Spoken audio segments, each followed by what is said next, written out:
এবং 2011 যে পশ্চিমবঙ্গে নির্বাচন হয়েছিল, নির্বাচন কমিশন করেছিল। 2014 নির্বাচন, 2019-এর নির্বাচন, 2021-এর নির্বাচন, 2024-এর নির্বাচন, তখন একবারও তৃণমূল কংগ্রেসের কথা বলে।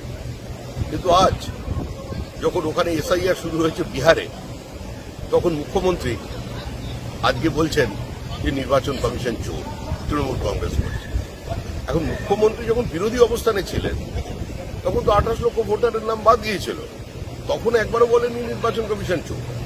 আজকে ক্ষমতায় এসেছে, তখন বিরোধী অবস্থানে ছিলেন, তখন অনুপ্রবেশকারীদের তালিকা দেবেন বলেছিলেন, কাগজ ছুঁড়ে ফেলে দিয়েছিলেন স্পিকারের টেবিলে।